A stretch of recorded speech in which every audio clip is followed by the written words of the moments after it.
ইনশাআল্লাহু আযজা ওয়া জাল এমন প্রজন্ম আমরা তৈরি করব ইনশাআল্লাহ, যেই প্রজন্মের প্রত্যেকটা ভাই আমাদের কোরআন তেলাওয়াত করতে পারে, প্রত্যেকটা বোন কোরআন তেলাওয়াত করতে পারে, প্রত্যেকটা ভাই নামাজি মাশাআল্লাহ, প্রত্যেকটা ছেলে হবে ইসমাইলের মতো, পিতা হবে ইব্রাহিমের মতো, মারা হবে হাজরা এবং সারার মতো ইনশাআল্লাহ। তাকবীর, ইনশাআল্লাহ জোরে বলেন ইনশাআল্লাহ। আমরা এমন প্রজন্ম গড়ব ইনশাআল্লাহ, যে প্রজন্মের এক একটা ছেলে হবে ইসমাইলের মতো, এক একটা পিতা হবে ইব্রাহিমের মতো, এক একটা মা বোন হবে হাজরার মতো ইনশাআল্লাহ, সারা আলাইহিস সালামের মতো। আপনি 10টা বাচ্চা না নিয়ে একটা বাচ্চা নেন, ওই একটা বাচ্চাকে আপনি খালিদের মতো বড় করেন। একটা মেয়ে আপনি মানুষ করেন আয়েশা রাদিয়াল্লাহু আনহার মতো। একটা স্ত্রী নেন, আপনি একটা স্ত্রীকে আপনি খাদিজার মতো বানান ইনশাআল্লাহ। একটা প্রজন্ম আমাদেরকে গড়ে দেন। একজন দায়ী, একজন বক্তা, একজন আলেম, 10 জন আলেম, একটা সরকার কিচ্ছু করতে পারবে না যতক্ষণ না আপনারা পরিবর্তন হচ্ছেন। আপনাদেরকে পরিবর্তন হতে হবে। আমি এখানে জোরে গলায় কথা বলে গরম গরম বক্তব্য দিয়েও কিছু করতে পারবো না। আপনাদের সবাইকে পরিবর্তন হতে হবে, আমাদের সবাইকে পরিবর্তন হতে হবে। আজকে থেকেই 5 ওয়াক্ত নামাজি হয়ে যান, আল্লাহ তৌফিক দান করেন। কোরআন হাতে থাকবে সব সময়, যখনই সময় পাবেন কোরআন তেলাওয়াত করবেন। কোরআন আপনাকে আল্লাহর দিকে নিয়ে আসবে ইনশাআল্লাহ। সুন্নত থাকবে, চেহারা থেকে শুরু করে দাড়ি ছেড়ে দেন, দাড়ি ছেড়ে দেন, টাকটুর উপরে কাপড় উঠান। রিজিকের মধ্যে হারাম থাকলে ছেড়ে দেন, সুদ থাকলে ছেড়ে দেন, ঘুষ থাকলে বাদ দেন। যদি কারো সম্পদ অন্যায়ভাবে নিয়ে থাকেন, আজকে তওবা করে সে সম্পদ ফিরায় দিয়ে আসেন। লজ্জার কিচ্ছু নাই, গিয়ে বলবেন ভাই আমি ভুল করেছিলাম, বুঝি নাই, জানি নাই, তোমার সম্পদ অন্যায়ভাবে নিয়েছে, ভাই তুমি নিয়ে নাও। আপনার মর্যাদা আল্লাহ বাড়াই দিবে ইনশাআল্লাহ। আল্লাহ আপনাকে আসমান থেকে বেহিসাব রিজিক দিবে ইনশাআল্লাহ। যে বোন পর্দা করছো না, আজকেই পর্দা ধরো ইনশাআল্লাহ। যারা পরিবারের প্রতি শিথিল, পরিবারের প্রতি কঠোর হন, আপনার সন্তানের প্রতি কঠোর হন, ভাইয়ের প্রতি কঠোর হন। দেখেন আপনার ভাই গোপনে জেনা করছে কিনা, মেয়েটা গোপনে জেনা করছে কিনা। এই ফ্রি মিক্সিং ত্যাগ করেন, ফ্রি মিক্সিং এর সংস্কৃতি ত্যাগ করেন, মোবাইলের সেলফির সংস্কৃতি ত্যাগ করেন, শোডাউন আইওয়াশ এগুলো বন্ধ করেন, কিছু করার চেষ্টা করেন আল্লাহর জন্যে। আল্লাহ পাক সবাইকে তৌফিক দান করেন। যারা আমরা মাদ্রাসায় পড়ি, আমরা যারা মাদ্রাসায় টুকটাক যাওয়া আসা করি, আমাদের জীবনের উদ্দেশ্য যেন এমন না হয় যে একটা ইমামতি হলেই বাস কাম খালাস। না, একটা ইমামতির জন্য আল্লাহ আপনাকে সৃষ্টি করেন না। একটা বই লিখেছি বাস অনেক কিছু হয়ে গেছে, একটা মাদ্রাসা প্রতিষ্ঠা করেছি বাস অনেক কিছু করে ফেলেছি, এমনভাবে কখনো চিন্তা করবেন না। স্বপ্ন বড় করেন, লম্বা স্বপ্ন দেখেন, দীর্ঘ স্বপ্ন দেখেন, বাইতুল মুকাদ্দাস পর্যন্ত স্বপ্ন নিয়ে যান, আল্লাহ তৌফিক দান করেন। আর আমরা কোনো বিচ্ছিন্ন জনগোষ্ঠী না, আমরা একা একা কখনো আইন হাতে তুলে নিব না, ঠিক আছে? আমরা একটা পুরো জাতি করবো ইনশাআল্লাহ, ওই জাতিগতভাবে আমরা এগিয়ে যাবো ইনশাআল্লাহ। আল্লাহ পাক আমাদের প্রশাসনকে হেদায়েত দেন, সরকারকে হেদায়েত দেন, আম জনগণকে হেদায়েত দেন, মা বোনদেরকে হেদায়েত দেন, যুবক ভাইদেরকে হেদায়েত দেন। আর আমাদের এক একটা বাচ্চাকে আমরা আবু উবাইদার মতো বড় করবো ইনশাআল্লাহ, ইনশাআল্লাহ আযজা ওয়া জাল। আল্লাহ রাব্বুল আলামিন আমাদেরকে বলছেন ওয়াল আসর, হে মুমিনরা সময়ের কসম করে বলছি, আমি আল্লাহ সময়ের কসম করে বলছি। সময়ের কসম কি বুঝি ভাই? সময় আমাদের জীবনের সবচেয়ে ইম্পর্টেন্ট জিনিস। আল্লাহ পাক অহেতুক কোনো বিষয় শপথ করবেন না তো। আল্লাহ পাক যখন কোনো কিছুর কসম করেন, সবচেয়ে শ্রেষ্ঠ বিষয়ের কসম করেন। তাহলে আমাদের জীবনের সবচেয়ে শ্রেষ্ঠ বিষয় কি? আরো জোরে বলেন। এই সময়টা আপনি একটু ঠান্ডা মাথায় বাসায় গিয়ে চিন্তা করেন। আজকে আপনার ভাই ওয়াজ করে গেছে, আমি একটু চিন্তা করি, আপনার আমার হায়াত সর্বোচ্চ হয়তো 60-70 বছর, আরো হয়তো আল্লাহ বাড়াই দিলে 100 বছর, এর বেশি গড়ায়ু আমাদের নাই, আছে? এখন আপনার বয়স কত? কারো 20, 25, 30, 40, 50, ঠিক না? ঠিক। এখন আপনি বাসায় গিয়ে চিন্তা করে দেখেন, যদি আমাদের হায়াত হয় 60 বছর, আল্লাহ আমাদেরকে যেন দীর্ঘ নেক হায়াত দারাজ করে না, আমিন। আমাদের ভাইদেরকে, বোনদেরকে, ওলামায়ে কেরামকে, আমাদের নেতাদেরকে, সবাইকে আল্লাহ পাক দীর্ঘ নেক হায়াত দারাজ করেন। এখন কথা হচ্ছে, যদি ধরে নেই যে আমাদের হায়াত 60 বছর, আপনার আমার বয়স থেকে কিন্তু 30, 40, 50 বছর অলরেডি চলে গেছে। এখন চিন্তা করবেন যে এই সময় যেটা চলে গেল, এই সময়ের মধ্যে আমি কতটুকু নামাজ পড়েছি, কতটুকু রোজা রেখেছি, যাকাত দিয়েছি কতটুকু, হজ ফরজ হয়েছে করেছি কিনা, দিনের পথে আমার অবদান কি, দিনের পথে আমার অবদান কি, আল্লাহর দিনকে যে আল্লাহ সাহায্য করতে বললেন আমি কি করেছি, এই চিন্তাটুকু বাসায় গিয়ে করেন। এর সাথে এই চিন্তাটাও করেন যে এই 30, 40, 50 বছরে আমরা গোনা করলাম কতগুলা, কতদিন নামাজ পড়ি নাই, কতদিন রোজা রাখি নাই, কতদিন সুদ খাইলাম, কতগুলো মেয়ের সাথে আমার সম্পর্ক ভাই, কতগুলো ছেলের সাথে আমি টাঙ্কিবাজি করি, দেবর ভাবি, এখন দেবর ভাবি, তারপর শালিদুল্লাহ ভাই, পরকিয়া কত কি চলতেছে। এখন মানুষ লিঙ্গ পর্যন্ত পরিবর্তন করে, নাউজুবিল্লাহ। জেনা, সুদ আর ঘুষ আর ব্যভিচার আর অশ্লীলতার সয়লাভ চলতেছে আমাদের শহরগুলোতে। এই শীতকালের মৌসুম বিভিন্ন জায়গায় ধুমধারাক্কা গান বাজতেছে, দেখেন না আপনারা, শোনেন। যখন মানুষ বকধার্মিক হয় তখন সমাজটা এরকম হয়।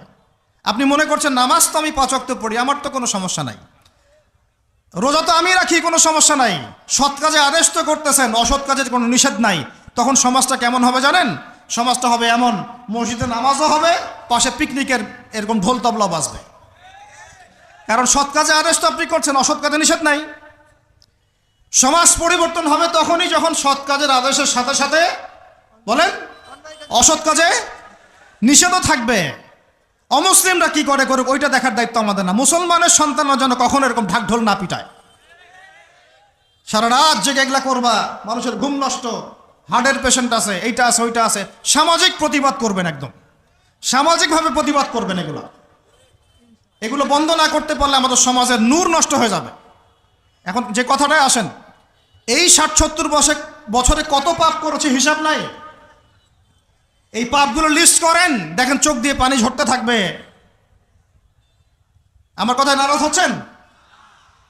এই পাপগুলো লিস্ট করেন, চোখ দিয়ে পানি ঝরবে, আল্লাহ আমাদেরকে মাফ করে দেন।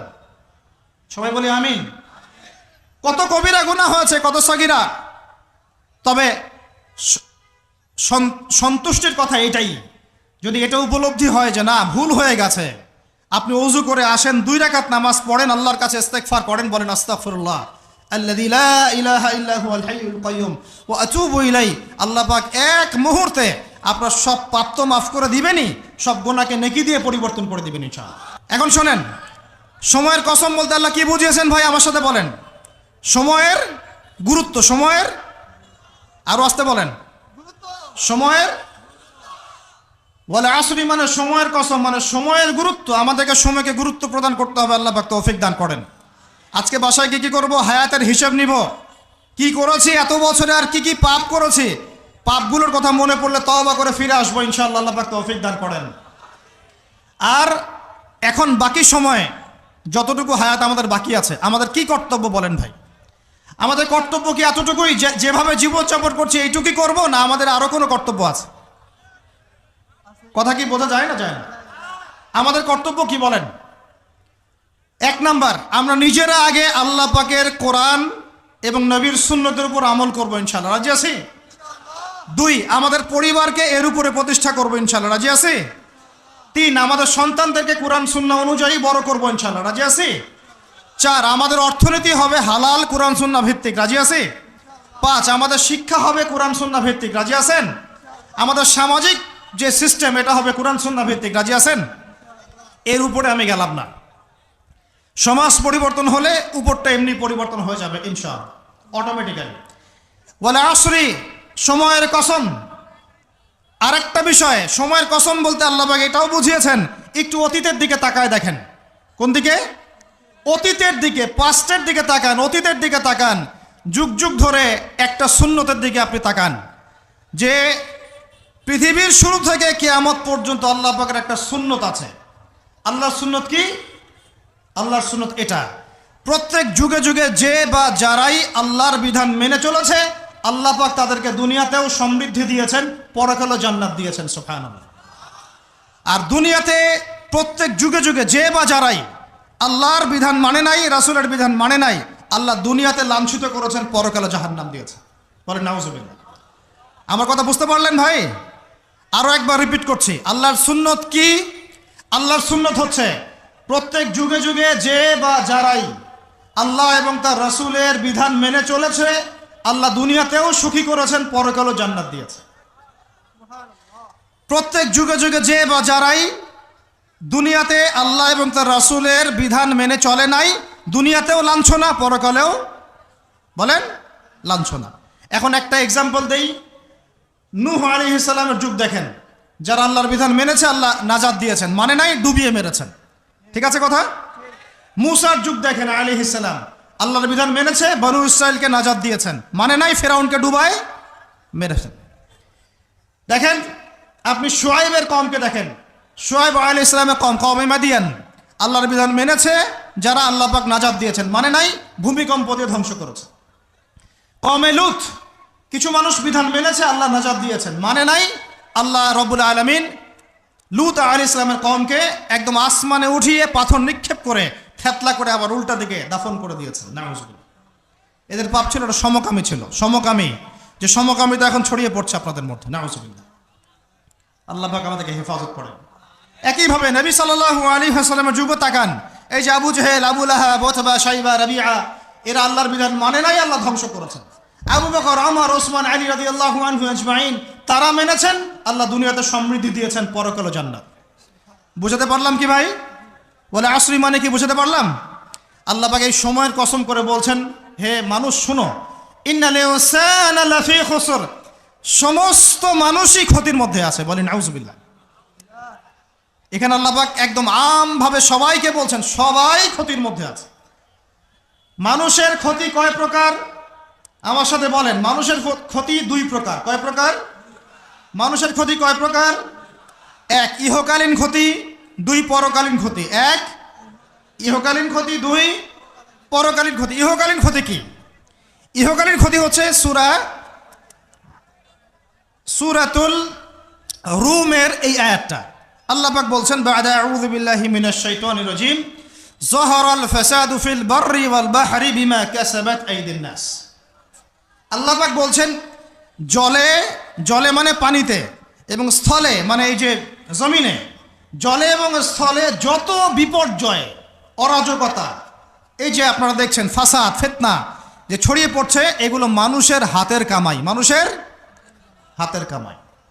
বনভূমি উজাড় করেছে কে? জিন না মানুষ? বলেন। এই পরিবেশ নষ্ট করেছে কে? জিন না মানুষ? বলেন। খাবারে ভেজাল দিয়েছে কে? জিন না মানুষ? অর্থনীতির মধ্যে সুদকে ঢুকিয়েছে, জিন না মানুষ? এই বেপরদামি, জেনা, মাদক কে ছড়িয়েছে? জিন না মানুষ? নামাজ কালাম ছেড়ে দিয়ে পাবজি, ফ্রি ফায়ার নিয়ে কে পড়ে আছে? জিন না মানুষ? বলেন, জিন না মানুষ? আল্লাহর বিধান বাদ দিয়ে শয়তানের বিধান চালু করেছে কে? জিন না মানুষ? যাহারাল ফাসাদু ফিল বাররি ওয়াল বাহরি বিমা কাসাবাত আইদিন নাস, জলে স্থলে যত বিপর্যয়, অরাজকতা, সমস্যা, এগুলো মানুষের হাতের কামাই। বলি নাউজুবিল্লাহ। আমরা যা করব তাই পাবো, আমরা যা করব তাই। মাদক খাচ্ছেন আপনি, আপনাকে ফল ভোগ করতে হবে। সুদ খাচ্ছেন আপনি, আপনাকেই ফল ভোগ করতে হবে। এই বেহায়ের মতো মেয়েরা চলছে, ওকেই দেখবেন ফল ভোগ করতে হবে। মেয়ের সাথে হারাম সম্পর্ক করছেন, আপনাকে ফল ভোগ করতে হবে। যে যে পাপ করবে তাকে তার ফল ভোগ করতেই হবে। আল্লাহ পাক আমাদেরকে হেফাজত করেন, মাফ করেন। আমি তাহলে মানুষের একটা ক্ষতি পেলাম, ইহকালীন ক্ষতি। কি ক্ষতি ভাই? আর দুই নাম্বার হচ্ছে পরকালীন ক্ষতি। পরকালীন ক্ষতি কেমন? এবার বোঝেন। এই যে আমরা নিশ্চিন্তে ঘুমাই, সারা জীবন 30, 40, 50 বছর নিশ্চিন্তে কাটাচ্ছি, কোনো ফিকির নাই, নিজের পরিবারের, সমাজের, রাষ্ট্রের, উম্মার কোনো ফিকির নাই, অথচ এই মানুষের সামনে অপেক্ষা করছে মৃত্যু। জি, আজকে থেকে 100 বছর পরে আমাদের মধ্যে কেউ থাকবে না পৃথিবীতে, এটাই সত্য। তারপরে আছে কবরের সওয়াল জবাব, তারপরে মিজান, এই ফুলসিরাত, পুনরুত্থান, জান্নাত, জাহান্নাম, এগুলো আমাদের সামনে অপেক্ষা করছে। আর সেই মানুষ নিশ্চিন্তে বসে বসে মেয়ের সাথে টাঙ্কি মারে। সেই মানুষ বাইক নিয়ে একটা মেয়েকে নিয়ে ঘুরছে, সেই মেয়ে একটা ছেলের সাথে চটপটি ফুচকা খায়। সেই লোক আল্লাহর বিধানকে সরাই দিয়ে শয়তানের বিধান চালু করা শুরু করলো। সেই ব্যক্তি সুদ খাচ্ছে, সেই ব্যক্তি ট্রান্সজেন্ডার এই মতামত প্রমোট করতেছে। হ্যাঁ, সেই ব্যক্তি শিক্ষার মধ্যে ইসলাম বিদ্বেষী বিষয় ঢুকাই দিল। অথচ এই মানুষের সামনে পরকাল অপেক্ষা করছে।